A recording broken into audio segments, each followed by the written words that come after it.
Francesco Vianello di Prima il Veneto. Grazie Buonasera. direttore e buonasera a tutti. Grazie anche a lei Vianello. Ripetiamo, è un reato, non bisogna segare, per cui non è che non possiamo giustificare dei reati. È un fenomeno, sta diventando, chiamiamolo anche un po' una piaga sociale, perché è il sintomo di una ribellione latente ma sempre più diffusa dei cittadini rispetto all'autorità, perché si ritiene che queste multe siano troppe e siano ingiuste. Ecco, no? Ci sia una sproporzione tra la necessità di assicurare una maggiore sicurezza sulle strade e delle multe che arrivano a dei livelli esorbitanti. Francesco Vianello.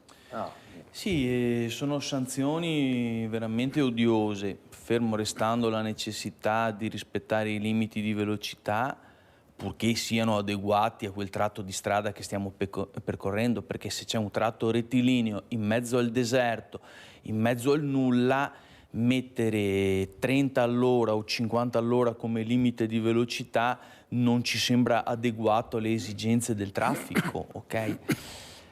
Sono veramente sanzioni odiose che rischiano di generare delle tensioni sociali.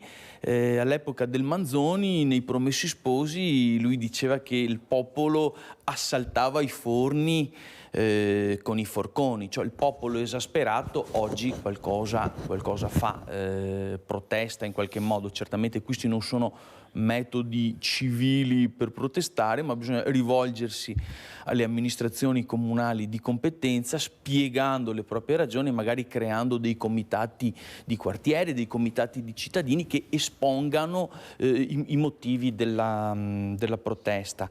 Prima l'altro ospite parlava anche di un'altra odiosissima sanzione, quella dei parcheggi. Perché dobbiamo pagare per i parcheggi? E poi ha chiamato in causa la mia Mestre. Se gli spacciatori davanti alla stazione o in via Piave fossero controllati così come vengono controllate le auto in sosta dentro agli stalli blu, che mondo sarebbe?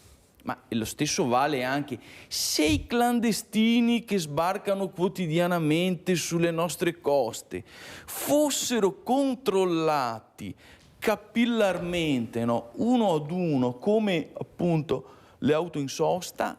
C'è una sproporzione, vedete qui purtroppo lo Stato è presente, è puntualissimo, è solerte, zelante, che dire ancora, puntiglioso quando c'è da sanzionare il cittadino, il buon padre di famiglia che va al lavoro o che va in vacanza, no? Quindi quelle lunghe code di vacanzieri, di gente che poi va a spendere i soldi, va a rimetterli in circolo, no? Nell'economia locale. Ecco, lì purtroppo lo Stato è presente. Quando invece si tratta di portare a casa dei servizi, delle migliorie, li dobbiamo aspettare anni, no? 6 lunghissimi anni, vero direttore?